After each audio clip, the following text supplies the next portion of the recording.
Hello and welcome to The Backbone, the podcast where common sense still makes sense. I'm your host, The Backbone, and gentlemen, we are living in a sick world and it's only getting sicker. And today I wanted to talk about this crazy little thing that happened. We had these chicks in space, or broads in space. That's to tick off all the feminists who might be observing this. Um, there was a launch by Jeff Bezos's company. I forget the name of it. It was Blue Origin or something like that. And they sent up Katy Perry and Bezos's girlfriend, who, I mean, she's looking really hard these days, and Oprah Winfrey's girlfriend, and a couple other chicks. And this whole thing was, I don't know. I don't know if it's a gag. I don't know what they're trying to prove with this. We're going to look at the Inside Edition story about it for informational purposes, of course, and we're gonna see what this is all about. I mean, is this a good thing? Is it a cool thing? I mean, who really cares? The name of Bezos's space company is called Blue Origin. Now, this has gotten so much attention over the last couple of days. I mean, it's gotten more attention than when Elon Musk saved those people from that space station like a month ago. I mean, that was here today, gone tomorrow. This has been all over the news, and it's been glorified by some media outlets, and then some other media outlets, more of the right, conservative ones, are just panning the shit out of this. And it's like, why? Who cares? I mean, why glorify it and why hammer it? Why knock it? I mean, so they sent these chicks up into space for 10 minutes. The only thing my only beef is, why did they come back? It should have been a one-way trip. But they were up there for about 11 minutes, I think, or something like that, something ridiculous. They went through 48 hours of training. So they went through 2 days of training, which probably was nothing. And I read somewhere that one of the trainings that they had to do was entering and exiting the craft. Like, that was something that they had to. I can't get this. Women are so silly when they try to be men. But yeah, this happened a couple of days ago, and let's look at let's look at some of this footage here. Here as she rides along with Katy Perry and 4 other fellow astronauts to the launch pad. One by one, they ring a bell. Gail, who has a fear of flying, looks terrified. This is overcoming a wall of fear, a barrier. I think it's going to be cathartic in so many ways for her. The all-woman crew joined hands in prayer. Then it's time to climb into the capsule. Go for launch? Yeah, baby, go for. I mean, call me a dirty pervert, but I mean, that thing looks like a sperm cell to me. I mean, it's almost like what Kubrick put in 2001: Space Odyssey. It just looks like these girls were. We'll keep it clean. Launch, my favorite words. At 9:30 a.m., the rocket soared into space. Passing through 80,000 feet, 1,300 miles per hour. Oprah sobbed. Oprah watching her best friend go to space. She and Katy Perry's fiance, Orlando Bloom, comforted each other. The women experienced 4 minutes of weightlessness.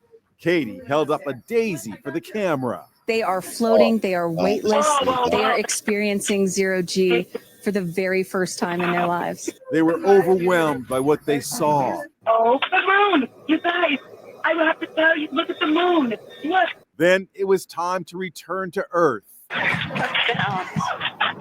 Welcome back to Earth. Amazon founder Jeff Bezos had a little oops moment, face planting while inspecting the capsule. His fiancée, Lauren Sanchez, was the first one out. It's always good to see a guy worth $300 billion eat shit, in front of the whole world. Gail raised her hands to the heavens. She got on her hands and knees Come on, and kissed the earth. Katy raised her single daisy toward the sky. She took the flower to space to honor her 4-year-old daughter, Daisy, who called out to her mom during the landing. Just seeing. Katy! The pop star also kissed the ground. This experience Very is Pope-like. second to being a mom. Pope used At to. a press conference, Gail was asked about that terrified look on her face. That moment, I was so afraid. I just wanted to get into my seat. I just wanted to get inside the capsule and sit down. I never in a gazillion years thought I could do this. All right, so it looked like it was more of a. This was like a stunt, I think. Who even know? There are some people who think that this never really happened, that they weren't in space at all, that this is all a gag. It looked like this was a very diverse group here. I mean, they had one white woman, they had a couple of blacks, it looked like they had an Asian, they had a Hispanic. So they definitely had to cover all the bases. I wonder if there were any lesbians, but Gail King might cover that too. But people are just going off on this, and they're just losing their minds over this whole thing. And who cares? So they were up there for 10 minutes and they were acting goofy. They're just being chicks. This is how women are. They're over dramatic. They want to feel important, and they just ooze self-indulgence. I mean, the way they were kissing the ground, the way Katy Perry holding a daisy. Give me a break. This was just, I don't even know why we're covering this. I just figured I wanted to make a quick video today, a quick podcast show today. And so I figured I'd use this one because it's just so icky. It just, I feel like I wasted, a couple of minutes, 7 minutes of my time so far. But let me know what your comments are about this. Let me know what you feel. It's always interesting. And we'll go to something much more important. We'll go into the man memo here. And I wanted to talk about today, there's different levels of it, and there's different ways of handling it. But I wanted to talk about jealousy. But let me just add a few more things about this whole Blue Origin thing. The media, as I said, was so divided, and it seems like people like Megyn Kelly and some of these other right-wing women were being so jealous. I mean, were they jealous about this stuff? Because that's what the man memo will be about: jealousy and how to reframe your perception on how we see and think. But in a way, I'm kind of indifferent about this. It's just not. I'm finding words hard to. I'm finding it hard to get the words out because it's just. I have no thought about this. But maybe this is something that should be celebrated, right? I mean, if space travel is that easy now, where you can send a couple of chicks who have no training whatsoever up there, maybe we're not far away from people like us. The regular folk, having a chance, or maybe even our kids. That would be spectacular if you could orbit the Earth. That's a dream. I mean, I have places that I want to go to on planet Earth. I want to go to Australia one day. I want to see New Zealand. But what in my wildest dreams, I never thought I'd have the opportunity to orbit space. I would love to try it. Maybe you would too. But I think glorifying these women and even just panning them is just, I mean, I just think it's unnecessary. I think the media and social media has gotten so petty and so gross that it's a problem. It's a problem for people out there. And that's why we have each other. We have this community, and hopefully it grows into something nice that we can share thoughts about and be positive all the time, always being positive with our brothers. All right, let's go to the man memo. And today we're going to talk about jealousy and how to reframe the perceptions of how you see things and how we think about things. And reframing perceptions involves changing the way we think about a situation or a person.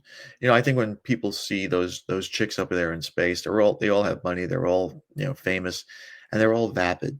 They're all these just sewer type people. They have no connection to the folks that hate them, the folks that love them. I mean, there are people that worship these chicks. I don't know why. I don't know what Gayle King has ever done to be famous except be Oprah's friend. But yeah, so people get very jealous of them, and instead of focusing on the negative aspects of this, we should find the positive and use it to our advantage. This can be helpful when one is dealing with jealousy. And one way to reframe perceptions is to reevaluate our own assumptions about one's success. It's easy to believe that someone's achievements came easily or with some unfair advantage. Now, it happens. There are some silver spoon babies out there. But this isn't often the case. Everyone has their struggles and challenges. Success requires development, creativity, and dedication. And this is how one finds their purpose.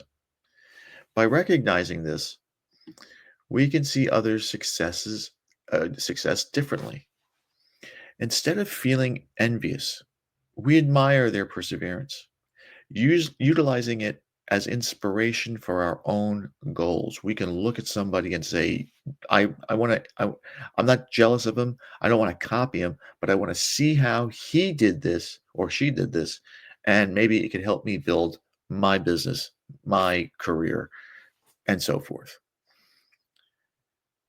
We can learn from other people's experiences and use their strategies to improve on our lives and careers. And I'm not talking about, copying, point by point, because we're all built differently. You may have a different strategy. Your strategy may be better. You can look at how Quentin Tarantino makes a movie, and maybe you can figure out how to make it better, or how the writing process is. Just make that process easier and better for you. But reframing perceptions can also involve changing the way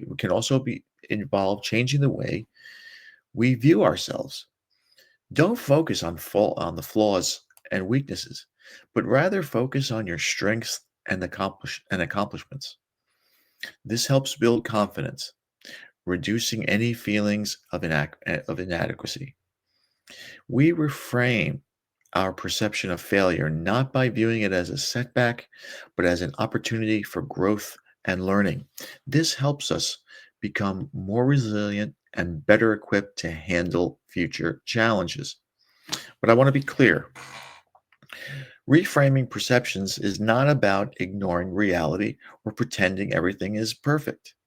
Rather, it's about finding a more balanced, constructive way to view the world. It's recognizing that our thoughts and perceptions shape our reality, and we have the power to change them. Reframing perceptions takes effort. It can be a powerful tool for overcoming jealousy and improving your well-being, but you must practice it, and it takes a lot of effort to do this. It's not easy.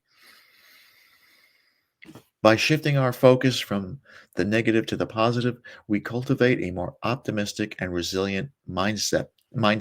We reevaluate our assumptions about others, and we focus more on gratitude. We change the way we view ourselves and failure. People always think failure is final. It's not. It's a lesson. We overcome feelings of jealousy by cultivating a more optimistic, resilient mindset. Overall, Stoics deal with jealousy by recognizing its true nature, by focusing on what we can control, practicing gratitude, reevaluating their values, and accepting impermanence. Stoics cultivate empathy and compassion. They prioritize self-improvement. And with these strategies, one can effectively overcome feelings of jealousy and ultimately leading themselves to a more peaceful and fulfilled life. And that's the memo, and I hope that helps. All right, well, this was going to be a short one today. YouTube knocked my other video off for content copyright infringement stuff, so I'm going to try to redo that one. That was about the Douglas Murray debacle on Joe Rogan. So I have to maybe find an article about that. But yeah, we'll work on that. That was episode 9. This is episode 10. And how do we leave you? Thank you again for watching. Please like, subscribe, comment, and share. Gentlemen, please be careful out there, my friends. Satan is always busy. Be a man. Have a backbone. Because masculinity and common sense are worth standing for.